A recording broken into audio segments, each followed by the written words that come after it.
Hello and welcome to another live and unscripted. This is February 8th of 2023 with your host, Jennifer Saunders.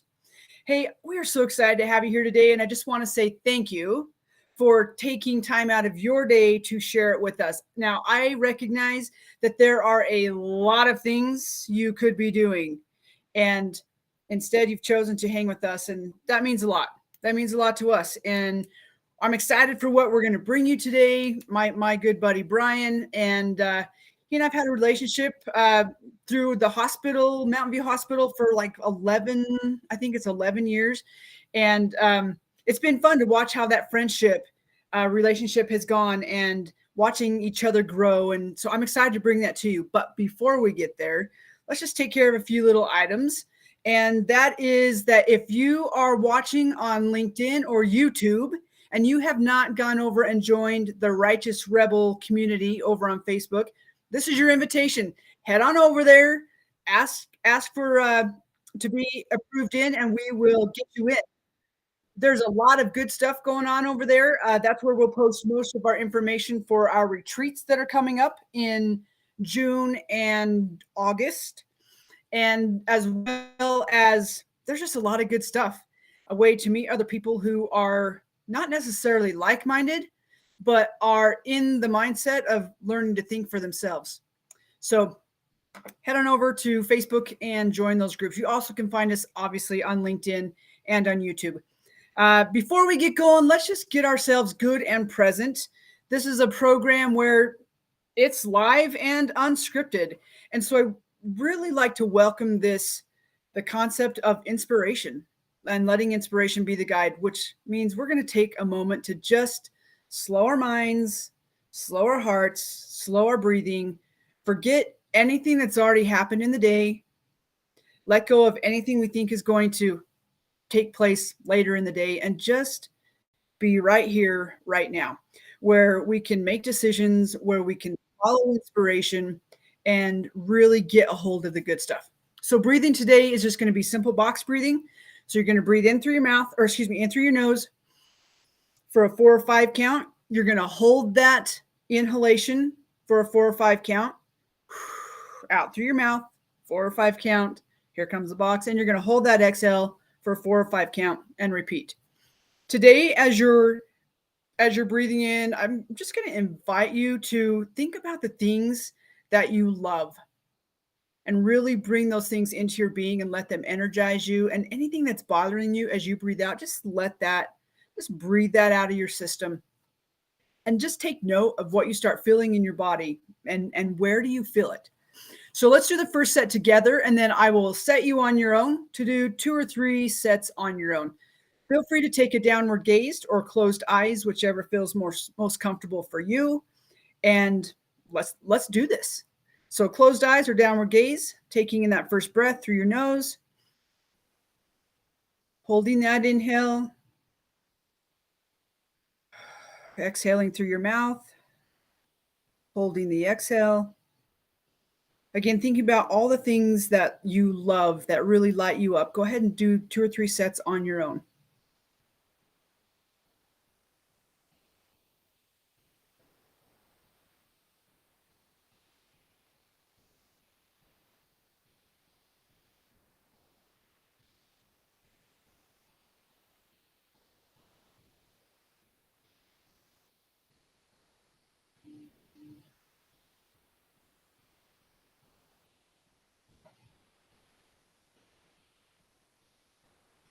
All right, finish up whatever set you're in, and when you're ready, feel free to open your eyes.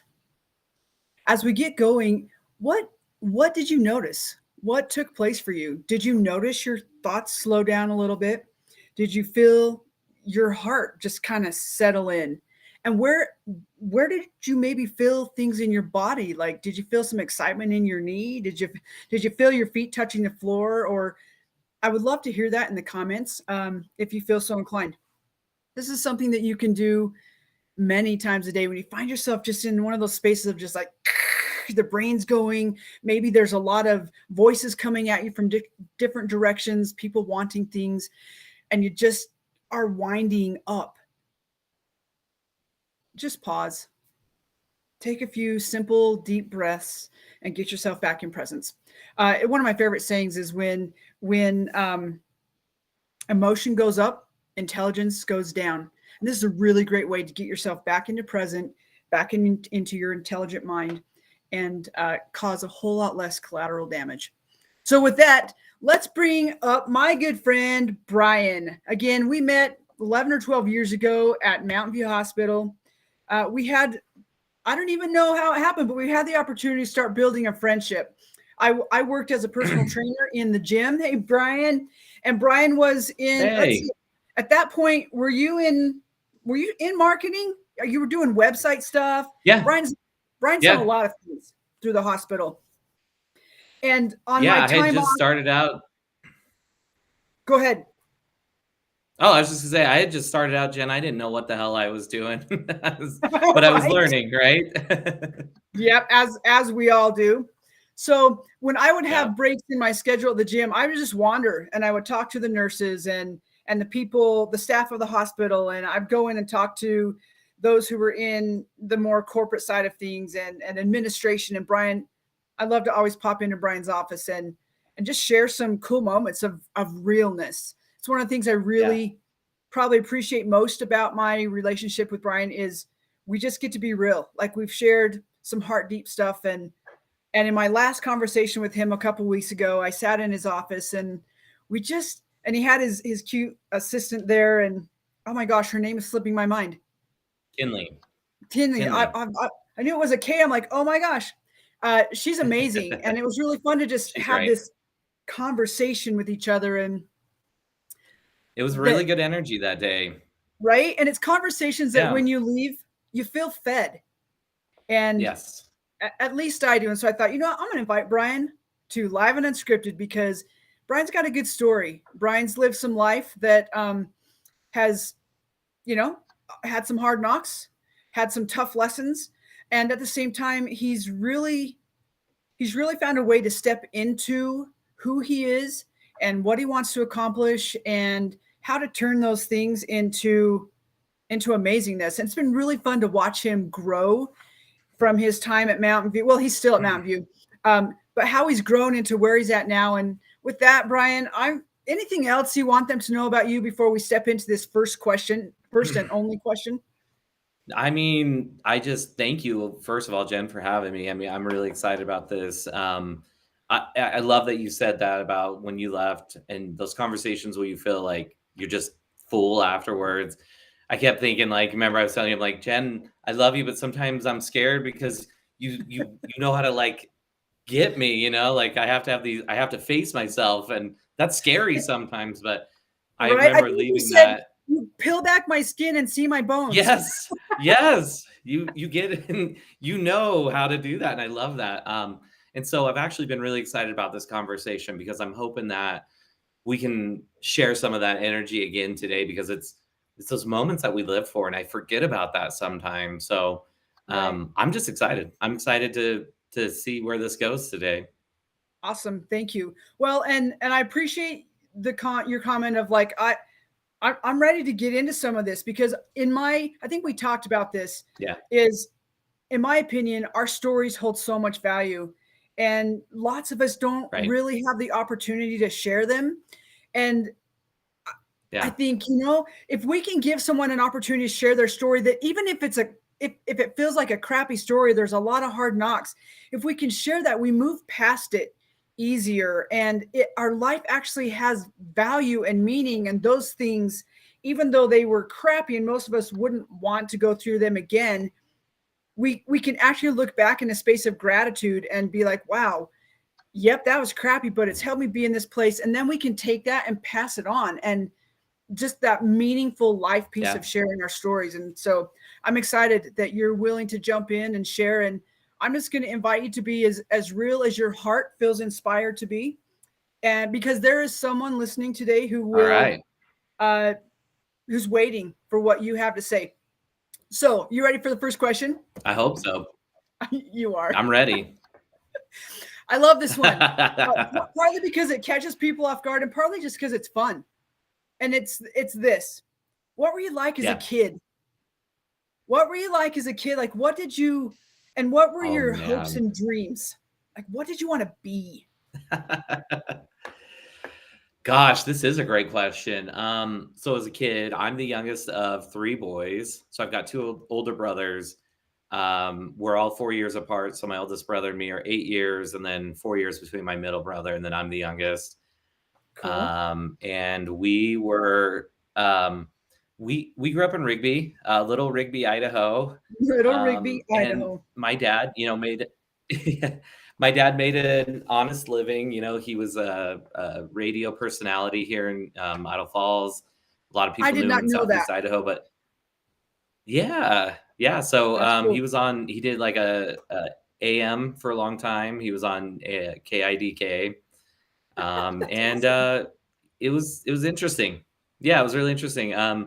I don't think I ever felt like I fit in as a kid, especially in Little Rigby, Idaho. My family, we were first generation into Rigby, Okay. and so I never had a sense of belonging there. And I know this is kind of crazy, but like I think that sense of belonging is kind of like what set me on the path that I am as an adult now, where it's extremely important to me that other people do feel like they belong.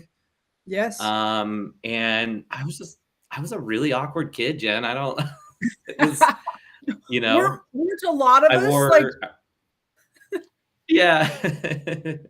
I wore hand-me-downs. My brother would literally put a bowl on top of my head and cut a bowl, cut in, and um it was awkward, but I love it. I love my childhood. I think it made me who I am, and I look back on it very fondly.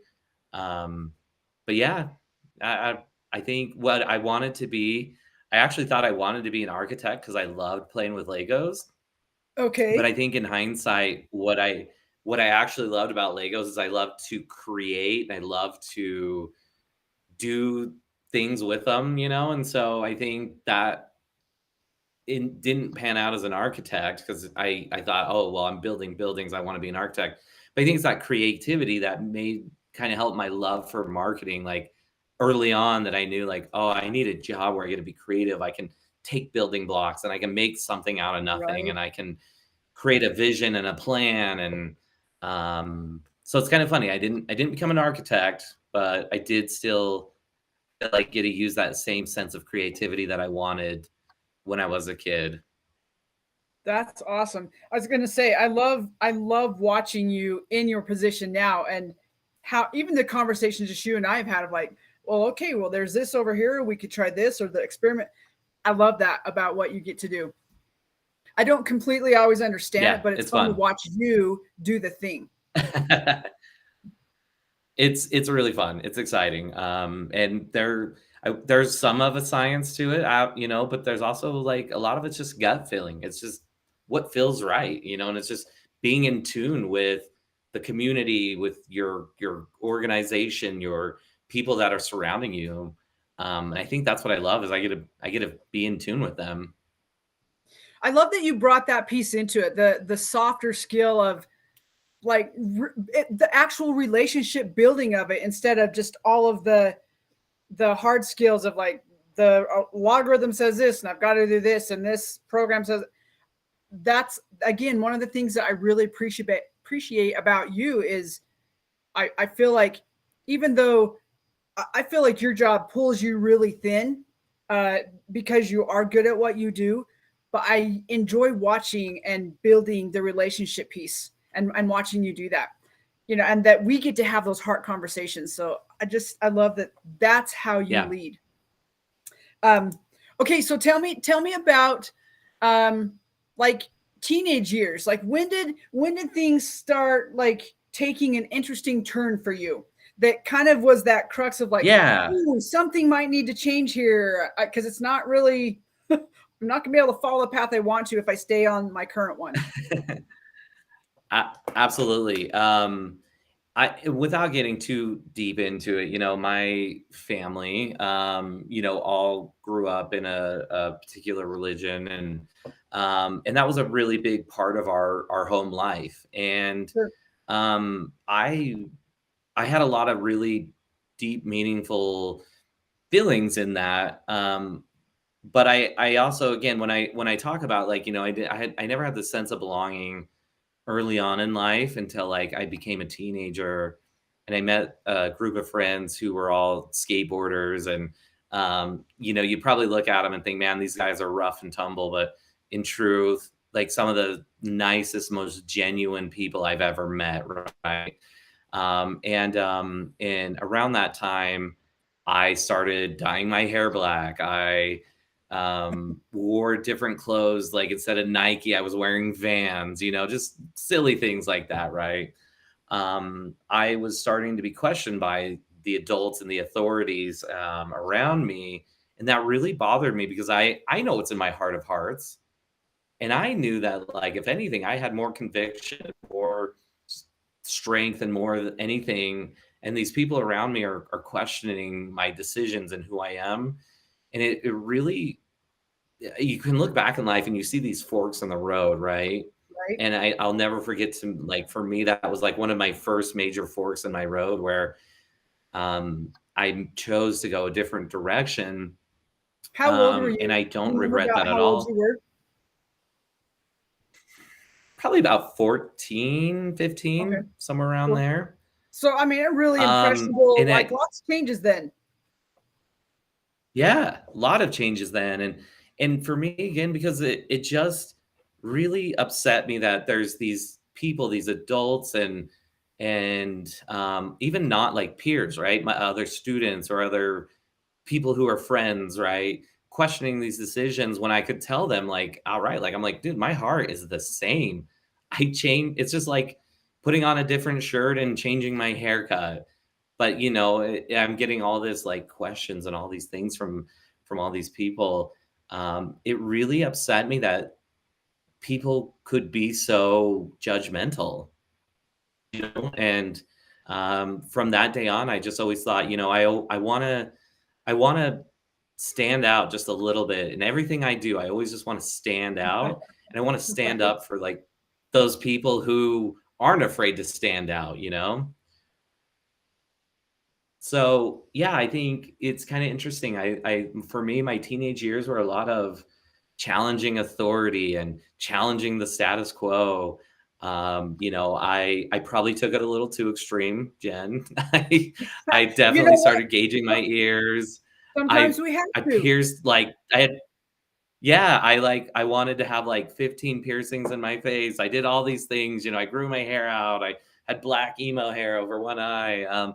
But I did it because, again, I wanted to prove that, like, it doesn't matter what the outer shell is, right? It's what's here in my heart. It's like who I am. And so I would always make it a point to try to, like, be extreme this way, but show people, like, oh my gosh, like, he's one of the nicest, genuine human beings. And it really doesn't matter. Like, I don't know why, I always just wanted to challenge that, because I just think there's so many people that probably get overlooked because of looks. And that's I frustrating to me. fully agree. Yes, I fully agree. And Yeah. I love that you're bringing out So, this yeah, I point mean, of that you're bringing out the point of like my heart was still the same. I started to notice some yeah. differences. I found a place where I actually felt it. Now, having grown up in the same culture that you did, I have a great Mhm. understanding of what you're saying. And out of respect, Yeah. we're not going to speak what that is, but some of you may already No, know. no. Um, I understand that, like, we're taught that how you look actually plays like Yes. a role in how you there was a saying and now it's left my mind. Um, like, you just act the part. Like, if you dress that way, you're going to act that way. If you Yeah. dress this way, Right. then you're going to be, we were given a very specific standard of what was acceptable for love and acceptance and belonging, and Yeah. that actually determined a lot of how we would behave. Absolutely. I And love that that was you're frustrating to me bringing out pushing because, those buttons. Yes. yeah, because for me, like, I had the opportunity to go live in New York. And part of the deal was, if I did that, if I went and lived with my uncle, I would still attend, like, a church. in New York, it's not like here where, it's very accessible. You actually had to drive an hour to get there. Right. You met in a church that actually wasn't even built for this church, and the people there were wearing like Hawaiian shirts and shorts. And I was like, I love this because I felt like this is the accepting side of things that I want to see more happening. You know what I mean? And unfortunately, sometimes in our little town, the things that make it so great are also the things that can be kind of a barrier for some people, Ab- right? Absolutely. And so I think it was important to me as a young age. And again, I don't know why. I think it's just because I kept thinking to myself, my heart's the same. Like, why are these adults challenging me? Like, if anything, I kept thinking like I have this new opportunity to go meet people in these other places that maybe otherwise wouldn't have had a chance. Why are they challenging that? And it just always like really kind of, I don't know, like it just really changed the way I looked at things. And just now, even like when I approach a situation or even like with my own children, right? I try to raise them like get to know the core of somebody, get to know the heart Yeah. of the problem or the person. And sometimes you'll find that like somebody who maybe is like a somebody that you don't think that you would have anything in common might actually have a lot more in common than you'd ever imagine. But if you Right. don't give them the opportunity, you'll never know. I actually, so at one point, Jen, in my life, and this is really funny. I managed a Hot Topic at the mall, and That's I awesome. remember thinking, because this is, yeah, I always had this conversation with my mother. She'd always just be so upset about like if I had a new piercing or dyed my hair, and as an adult and as a father now, I understand. I do get it. Sorry, mom, I get it. You're right. But I remember thinking, I had this one mom come in and she was buying her daughter hair dye. She bought her a new nose ring and some other stuff. And I remember just asking her and going, that's really cool. Like, I don't get a lot of parents that are coming in here and buying these for their kids. What makes you different? She goes, my daughter knows that if as long as it's not changing who she is on the inside, I don't really care so much about the outside, but she needs to stay true to who she is on the inside. And that's something that's stuck with me to this day that I've taught my kids over and over again, where I'm like, I support it, like if it's something that doesn't change who you are inside and it's something that you truly believe is going to make you feel better, I support that. Just don't let that start changing. That's awesome. So I actually recall seeing a few pictures of you in your younger days with your long black hair and big black bandana and your little skinny Uh-huh. teenager self. And I giggled when I Uh-huh. first saw it. I Yep. was like, oh my gosh, because we've talked about it a little bit. And I actually don't think I Yeah. really knew like a ton of your background. I knew we had a lot in common, but I really appreciate you sharing that. Yeah. And so how do you go from like what's the transition for you? Because when we met, we both were in huge transition places in our lives. That Oh, like absolutely. Yeah. we were deep in the pit of transition and hard ones. So how do you get from Yes. this place of I'm going to push back against authority, I'm going to push back against religion Hmm. and the things that are telling me that Hmm. how I look is inappropriate or unacceptable when my heart is like I know my Right. heart. I know that I love people. How do you go from that space of pushing back and then like stepping into I don't how do I want to say it like adult responsibility, but I don't love that because Yeah. on No, the it's how about jumping into the I path you want to be on? exactly. So it's a natural progression, right? And it's uh, so for me, I think the best way to describe that is, um, let's get real, right? Yeah, So, yeah. um, Permission, going permission back granted. to yeah, going back to teenage years. My older two kids, biological mom, we dated for several years in high school. We were high school sweethearts. We had everything in common. we ended up, my son, I was 18. I was a senior in high school when he was born. And I'll never forget, I actually dropped out of high school to be a dad, to be able to Wow. have full-time income. And in Rigby, there was very few options. And I was working at Arctic Circle. I'll never forget this. This is like burned into my memory. Like, there's those moments. Again, Yes. I love the metaphor of like a fork in the road because it's so powerful, right? Where you can look back and you can go, I had the choice to go here or here. And that made a really big difference. I was working at Arctic Circle, greasy shirt. It's honest work. I applaud those who go through that, who work those jobs because it's an Absolutely. important step in life. And some people, that might be what their end goal is. And I support that 100%.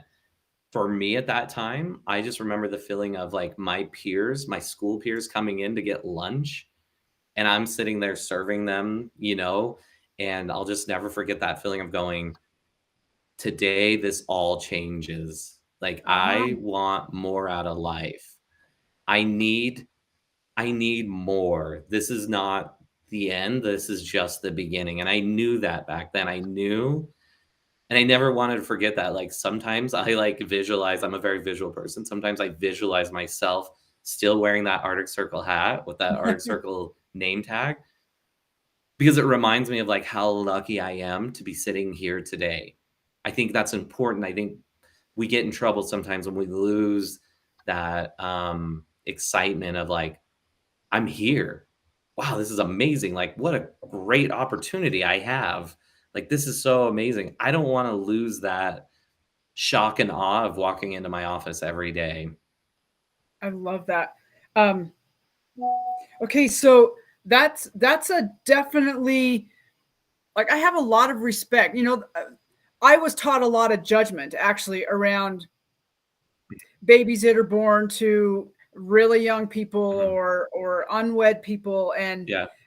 I have since learned different, and I look at it and I'm like, wow, that was a really challenging road you chose to like get to where you wanted to Yeah. go. And I love that you're Yeah. like, I hope you have a picture of you in your Arctic Circle hat and your name badge, like, because you're gonna put that in your book, right? Yeah, Yeah. that's a I actually have the name tag. I found the name tag. oh I my have it in a gosh. box somewhere. Yeah. Oh Because my it gosh. is. It's so important. It reminds me. I actually thought about bringing it into my office and setting it on my shelf to not ever forget because again, I love that journey. So to take that even just a step further, I every job I've ever had, I've always wanted to understand it, dissect it, become the best, and then move on, right?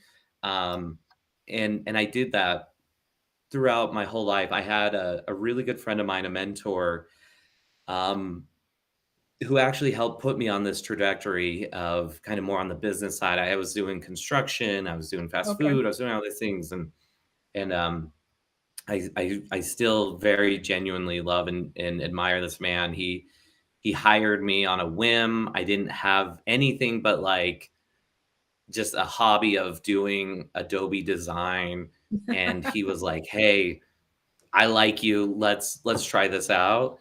And then he was like, "Hey, I think maybe you could do some sales. Like, let's put you in the store. Let me." He gave me a pair of shoes, like a nice pair of dress shoes, and he kind of taught me like a similar thing of like how like I can still stand out but fit in. Yes. I can still do certain things that make me stand out from my peers, but I'm not necessarily showing up with like black eyeliner on, you know what I mean? Like, Right. it's so he kinda helped me grow up where he was like, "Look, don't change. Stay that same person who challenged the status quo, but to make that change, you gotta get in and infiltrate from within, right?" And so I still to this day, like, I take a lot of those things that I learned, early on that he taught me of like, you can stand out and that's okay. Sometimes people actually respect that even more so. Right. Well, and I love this whole concept of the mentorship of this little story of, like, he probably saw something in me that I didn't completely see in myself, and he was willing Oh to my take a gosh. risk on me and teach me Yes.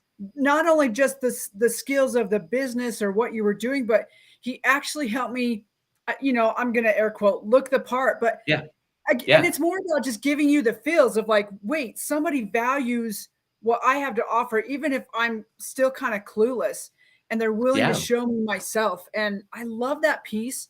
And here's what I love again about people, I'm going to say people like you and I, who've had Mhm. some hard knocks and are able to see the value in other people in a different way, allow them Yeah. to be then, like, mentor them up and say, now go and do, like, go spread your wings and fly. And Yeah. Yeah. so thank you to the man who We mentored you in this we like really tender, vulnerable spot that you were in. Yeah, absolutely. We still try to meet up. Like we're trying to connect for lunch this week because it's important for me that he knows what a difference he made in my life. Yes. We're not Yes. actively doing things on a daily basis. We can go years without talking and then just pick right back up, and I can say, "Thank you so much for what you did. It may have seemed so small at the time, but it made such a big impact." Again, those are things, like, for me that I never wanna forget. So when I'm as a leader, I try to make those same moments for the people that are in my world. Right. Um, I think it's important that everybody knows they have a shot. Um, I've actually tried to take on mentoring, like, GED students, because I wanna show them, how important it is that they just there's so much more out there if they want it. I mean, I'm living proof of what hard work, dedication, and tenacity can do, you know? It really is there's doors that are waiting to be open. Some you just have to have the courage to try. There might be a few locked doors that you find, but I Right. promise you, you're gonna find some doors that are gonna open. You just have to be willing to take that leap of faith. So tell me how you, speaking of running into doors that don't open. I'm taking a bunch of notes, by the way, as Yeah. as we're talking. So if I'm not looking at you, it's because I'm writing down all the yummy Perfect. nuggets. Um, Alright. how did you go about managing the moments when you're working to get through a door and it's like, nope, not happening, like, especially coming from the space of people looking at you and being like, oh yeah, no, you don't look the part, Mhm, or you don't, mhm. or they don't know how to see past the skin and what's actually Sure. inside. Like, how did you manage those situations and not have them send you in a downward spiral? And some, maybe some of them did, and that's Yeah, totally, but keep you on more on the path and trajectory that you wanted to be on. absolutely. So that's a great question. I think there's 2 things that stand out in my mind when you ask that question. Number 1 is patience. Sometimes I'm probably patient to a fault, where maybe I need to be a little more, wound up, if you will, but I think it's just patience. Like, I know that I can look at a situation and know that, like, this is not the end of it. This is this is not where this stops. This is not Brian's only option. I think I have enough foresight sometimes in life where I can just say, this is really hard. This is going to be difficult. But this is not something that's going to bring you down or slow you down. So I think patience is a big one, and then I think it's the, knowing what the feeling is like on the other side, Mm, right? Like, being able to overcome that situation and look at it from the other side. It's almost like sometimes I imagine myself on the other side before I'm even there, and I think it's just knowing that, like, "Jen, this is not where it stops." This is just a minor roadblock, even though it might seem like a mountain. You're creative, you're talented, you're smart, you're special. You're going to find a way to get through this. I know that. I know that. I know that for myself because I can look back and see like, wow, look how far you've already come. This new thing is just another bump in the road. You'll figure it out. So I think it's just being able to look at like what it's going to be from the other side. It's like if you're running a race and you're trying to win, you don't imagine yourself coming in third place, right? You imagine yourself winning. And Right. that's how I look at it is I'm just always looking at it like you're going to look at this as if you're already the winner. I love that. Okay, so it does beg another question. And for the person who's listening, being like, okay, yeah, whatever, those all sound like really nice words, Brian. Sure. And so what about the person who doesn't have the proof yet or know the feeling of what being on the other side, like they just don't have, they've not been there in their world yet or recognize it. What about that person? How do they get past those obstacles and locked doors? Absolutely. I would say it's just like, okay, so I was a skateboarder, right? I was a big time skateboarder. I love skateboarding. I lived and breathed it for a long time. When I very first got on that skateboard, I didn't have any balance. You bet your bottom dollar, like I fell on my ass every 5 seconds. Um, but I didn't know what it felt like. I'm gonna use like a couple terms people may or may not know, but like kickflip, right? It's where you jump, you push the board and it flips, it rotates, and then you land back on it. I'd never done a kickflip. I didn't know what it felt like to do a kickflip. I just had to figure it out, right? Like it's just like that with anything in life. I mean, there's probably a lot of things, Jen, when you started running, you didn't know what it was gonna feel like to run a 10K when you probably first started, right? Right. You just you had to take that first step, which is scary. It's hard. It's difficult. I could have given up easily the first day I tried skateboarding and just said, nah, this is hard. No way. And maybe never thought twice about it. But it became like one of the things that I loved most in life when I was, from 13 to, you know, I got fat in my 20s. And so, um, but I think it's just not being afraid to take that first step. It's not, I mean, it's scary. I know it's scary, but I think you just have to believe in yourself. And so for those people who don't know that gratification, who don't know that, I still think you have to imagine what if, what will it be like? What could it be like? And at least give it your best shot because at the end of the day, you might not be a pro skateboarder, you might not even learn to kickflip, but at least you tried. You know what I mean? And for me, like that's enough to know that like I at least tried. I put myself out there. I'm not going to beat myself up because I tried it. Now, if I don't try, that's when I get more mad at myself. I love it. Um, okay, that actually is really spectacular answer. I love it. Just like it's that it goes along with our theme of what righteous rebel is. It's like be bold, be brave, be a rebel. Like keep doing the Yeah. thing that feels uncomfortable. Keep Yeah. believing more than anything in yourself and the dream and the vision that you have, even if no one else around you Yeah. like is in a supportive role for you. There is someone out there who will 100%. have your back, who does have you, and you just got to keep going and trusting that those people will find their way to you because you're taking the steps. And I, again, go ahead, Brian. well, I was gonna say, and I believe I don't that whole book, you remember the law of attraction or the power of attraction. Yeah. It's really gimmicky.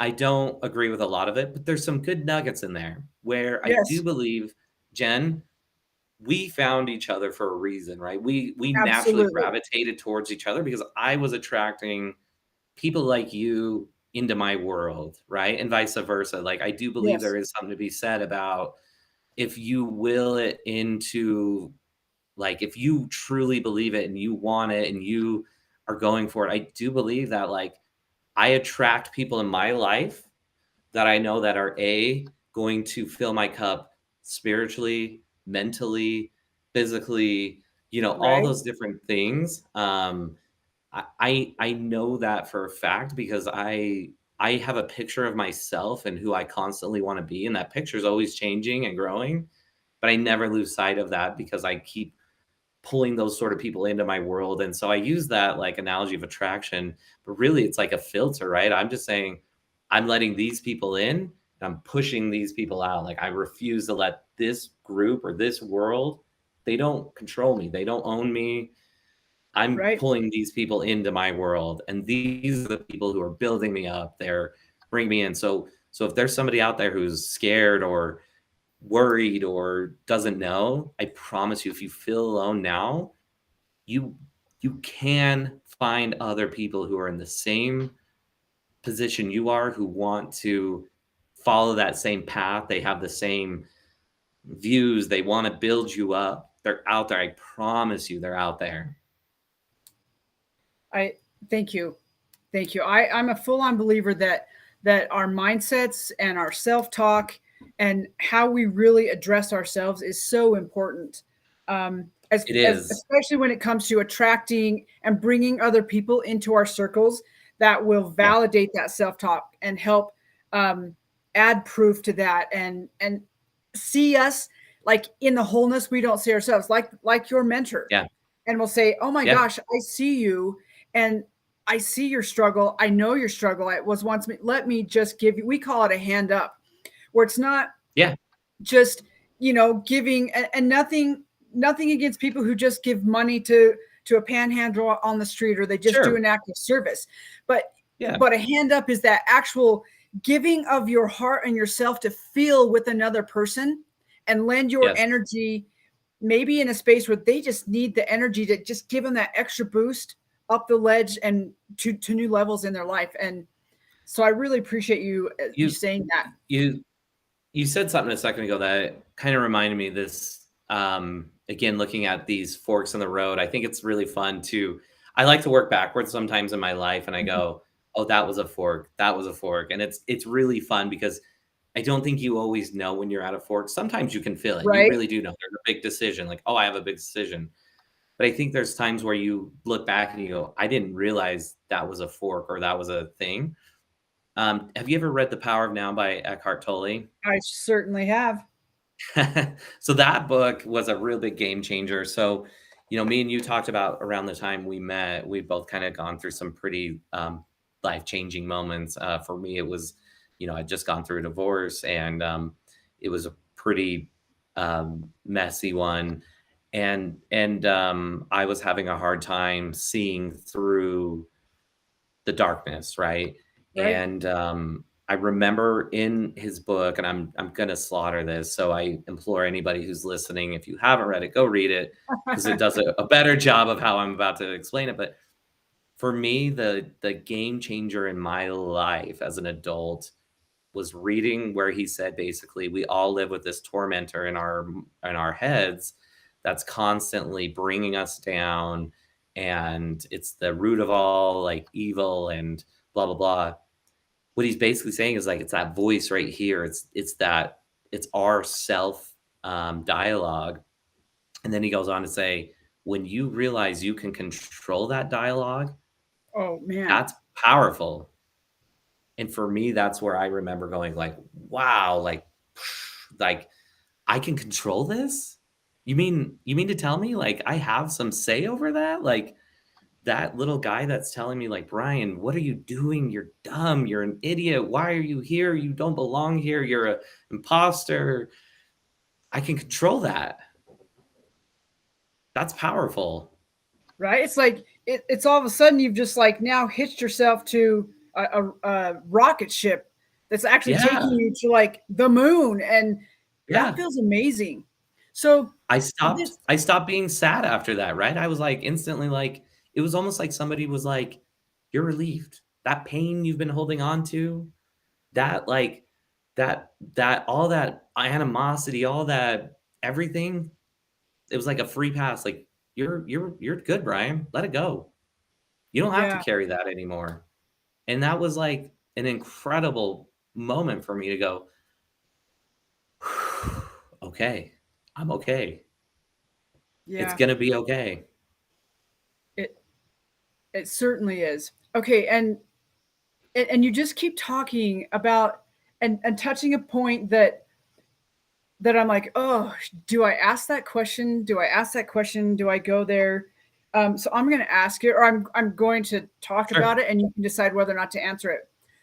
When we met, again, so for myself, I was in my whole world was turning upside down. I was in the process of getting a divorce. My momhood was changing. I was really learning to embrace my sexuality, and my participation in my church was changing. I didn't know if my new employment would be okay, if they found out, if they really found out about me. And I met Brian.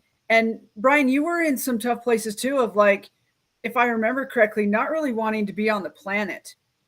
Yeah, And absolutely. how do you, like, how does all of this, so like in that piece, I'm like trying to decide what the question is. When you're in that space, and we're talking about attracting people who fill your cup mentally, emotionally, Yeah. spiritually, and we're talking about mentors, and we're talking about forks in the road. How Yeah. did you find that light again to finally say, I'm going to hitch to a different place, so that life felt like it was actually worth living for you, and all the stuff was just experiences that meant Yeah. nothing about you?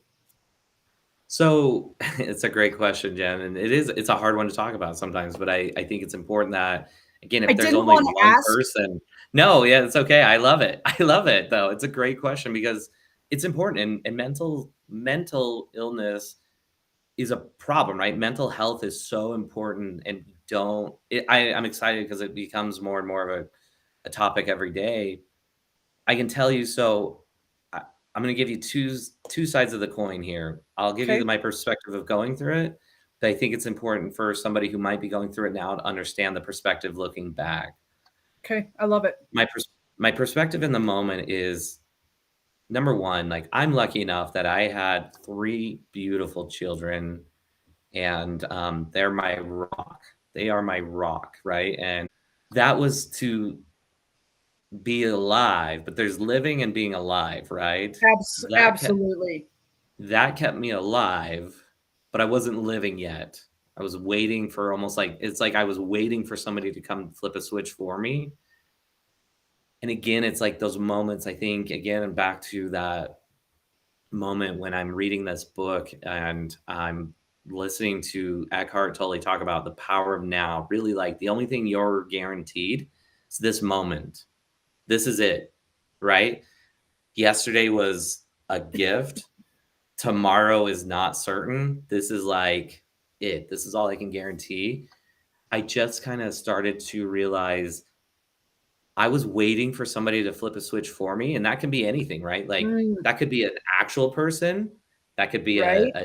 a spiritual thing, that could be a god, that could be whatever you believe in. I was waiting for the universe to flip a switch, and I realized the universe was not going to flip a switch for me. Brian had to go flip that switch. I had to get up. I had to make that a conscious effort.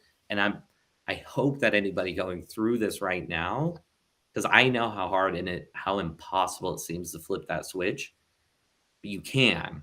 I know you can. I believe you can. You just have to be courageous enough to do it, because it's scary, because you're taking accountability. A lot of times in when we're upset or down, it's easy to say, well, the universe hates me, Jen. Right. The universe hates me. Of course, that's why it's happening. Well, sure, there are circumstances in people's lives that are horrific, that are terrible, that Absolutely. are unspeakable. I can tell you, having gone through a pretty terrible situation myself, I could have easily blamed the world. I could have probably made some terrible decisions, and people might have gone, do I blame them? I don't know. I mean, that was a hard situation.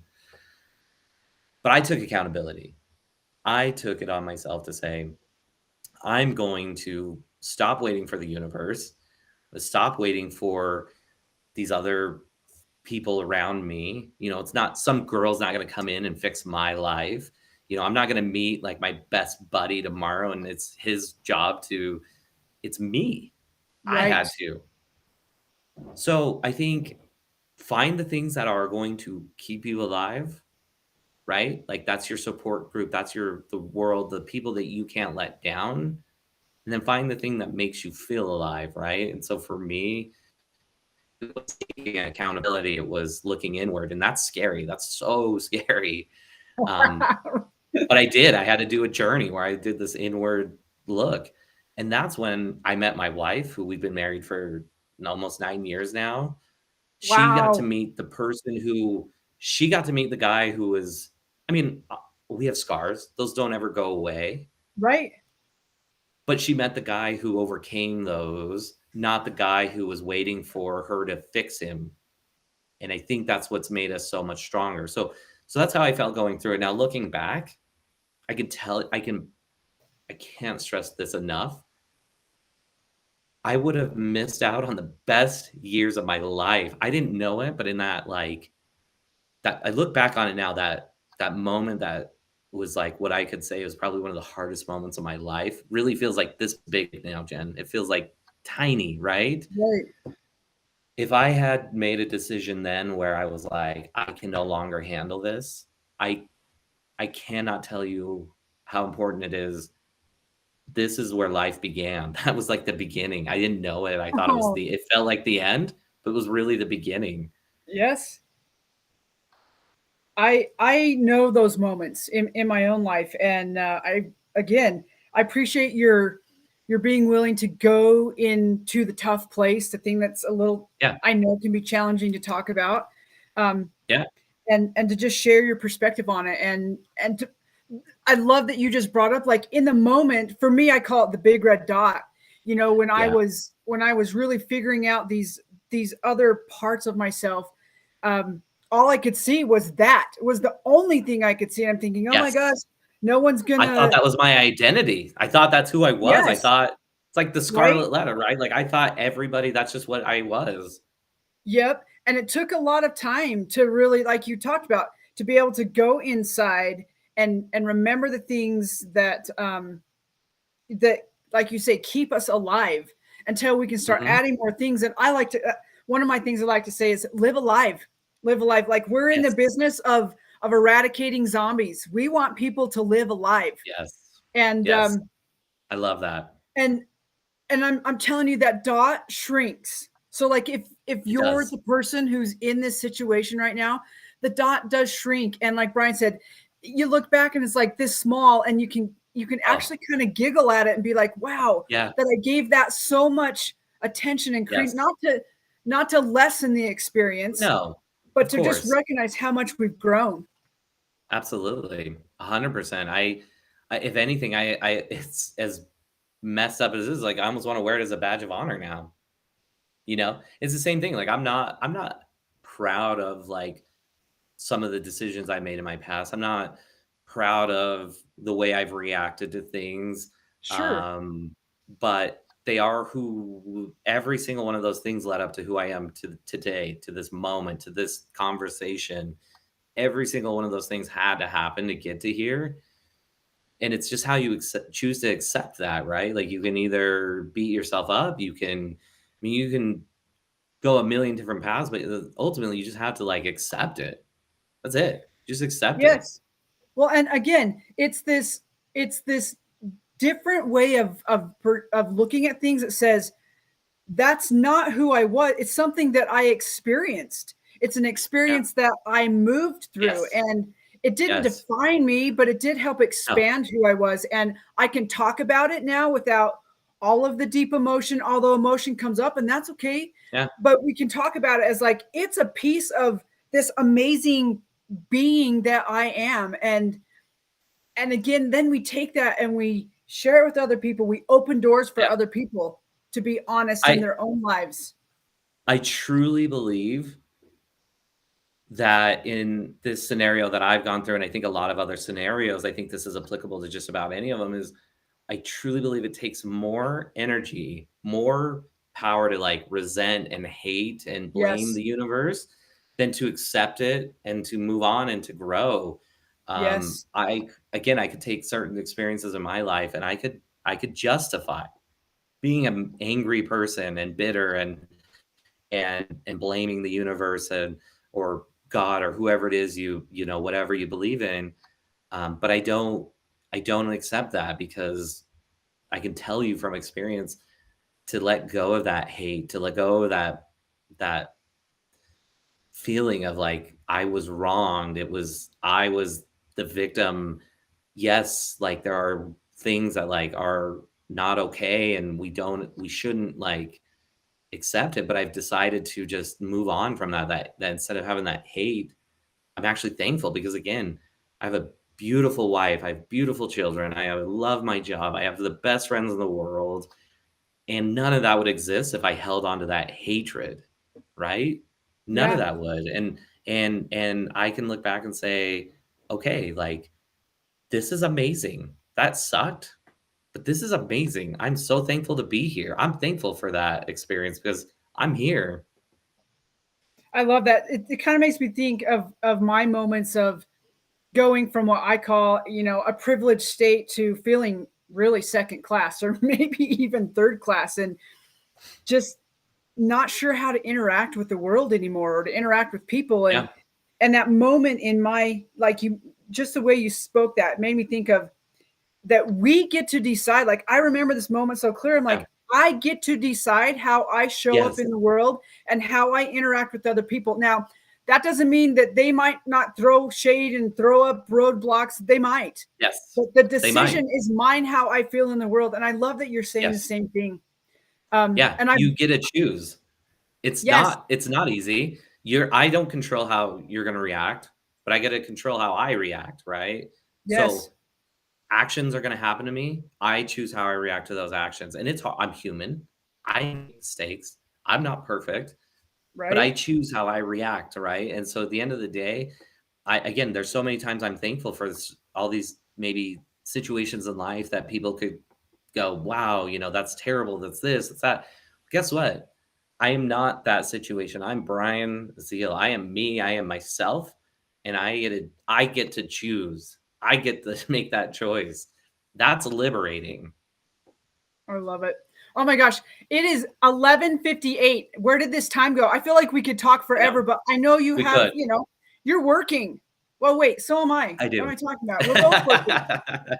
Um, but to just kind of round this out Yeah. and end it up. One, again, thank you for being here and being so candid with your thoughts and your feelings and your experiences.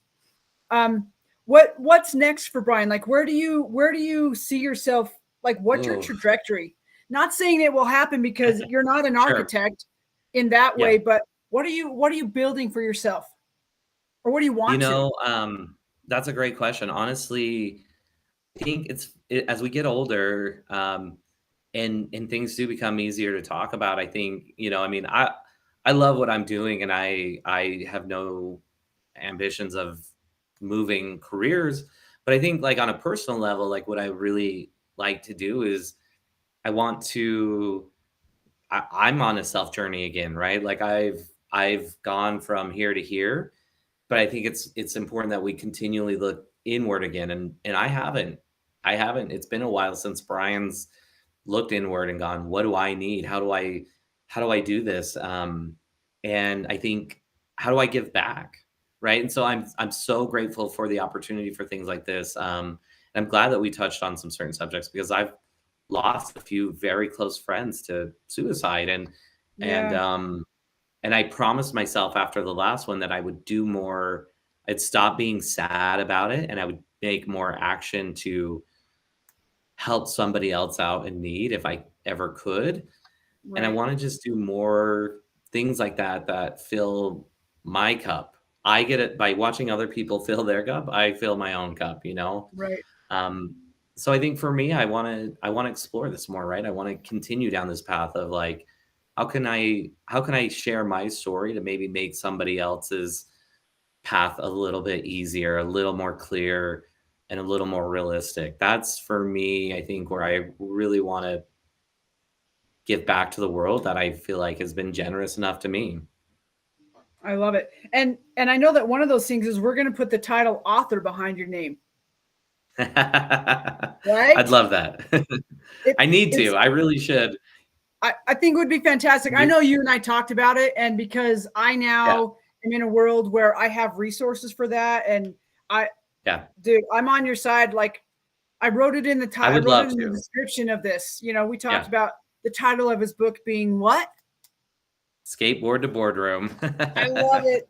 I love it. Which I it think really does. It tells the whole journey because there's so much. I mean, there's so many different ways you can incorporate that, right? Like I could literally just use like a metaphor of how skateboarding relates to business, but there's so much more of a juicy journey in between all of that that is exciting, right? Like it is kind of fun. It's kind of a neat way to look at life. It's just a little bit different. It's a little twisted, right? It's a little I like yeah, that. Again, it's just different. It's truly that culture that made me who I am today as a successful marketing, director in Southeast Idaho, right? It's like I take those same principles and I apply them in a lot of what I do. And I think it's kind of fun and neat and different.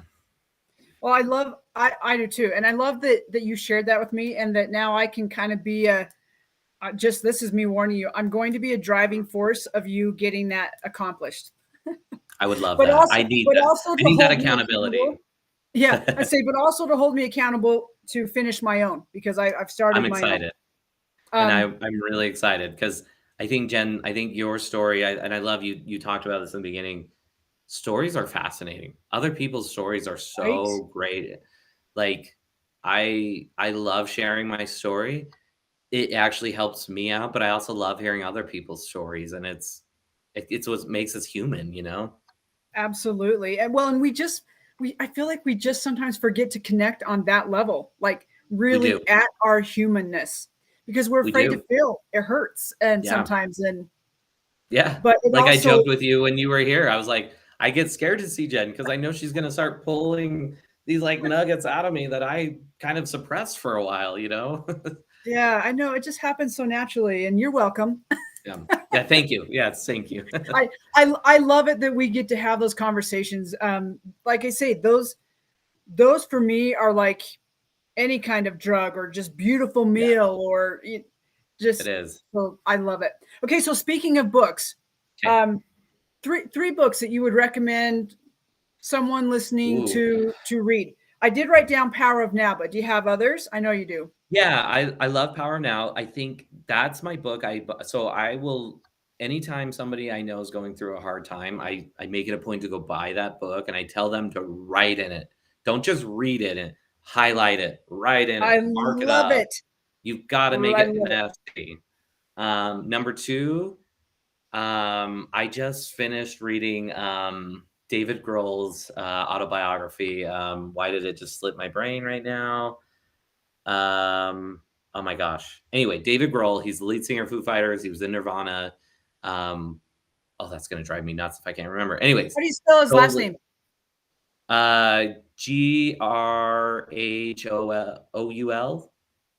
Dave Grohl. Okay, I can look it up. Um, but go read that. I will tell you, he actually talks a lot about his journey and how he's gone through a lot of different things in his life. And same thing where he has that same mentality of like, he goes, I was just a dude playing drums in my garage. I don't fucking deserve to be here, but I'm here. And I love that excitement that he brings with him all the time, where he's just like, he's a rock star, he's a legend, but he still is in awe. He'll meet other people and go, I'm just the That kid who was playing drums in a garage. I love Like it. that's the kind of like excitement we need to live with. And so that's a really exciting one. And then my last one would be I actually finished reading Anderson Cooper wrote one on the Vanderbilts and because his mom is actually like kind of the last generation of the Yeah, Vanderbilts who were pretty well to do and yeah, just kind of that heritage. It's a really kind of interesting look for me. Like it was a really neat perspective of like how life came from meaning so much here to it's just a really exciting journey to kind of watch that how materialistic some people were for so long and how really those don't necessarily matter, you know? So that's a Yeah. really good one. Awesome. I got him. Thank you. Um, Yeah. Thank you for taking us on a little journey of Brian Z, and from what it was like being a kid in Rigby, Idaho, to, oh my gosh, Right? like director of Yeah. marketing for a big hospital, Yeah. and all the things in between. Yeah. Any last thoughts? Just thank you for taking me on this journey again. Like I didn't know, it was kind of funny. I really haven't I didn't want to think a lot about, I didn't want to think too hard about my responses. So I have actually kind of been purposely not thinking about this. Does that Good. make sense? So that I Absolutely. could have, yeah, I really wanted it to be unscripted. And so I didn't know what to expect. I really thought like maybe I would just be able to kind of skim by and answer a few questions. But this was good. I think you actually gave more to me than I would able to give to anyone else. This was really exciting. So thank you for letting me go on this journey with you. And hopefully somebody who can listen to this, if there's one little nugget they can get from it, um, then I think Jen, me and you, we've done our job. That that works for me. That's always kind of what I think is, if even one person gets the smallest little inkling of hope out of a conversation, or Yeah. a little more validation to their own story, or courage to share their story, or to reach out and help, whether it's a hand up or help themselves, then yeah, mission Yeah. accomplished.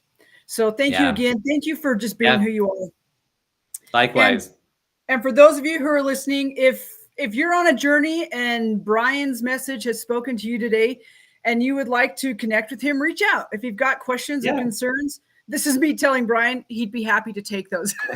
I would be. No, seriously, I would. I'm always, my wife, I think, gets frustrated sometimes because I'm like, I am an extrovert. I love to go, go, go. I want to give, I want to share this energy. So if for some reason, some weird thing I said today resonates, I'm happy to help out any way I can. Yep, for sure. Thank you. So reach out and we'll make sure that you guys get connected.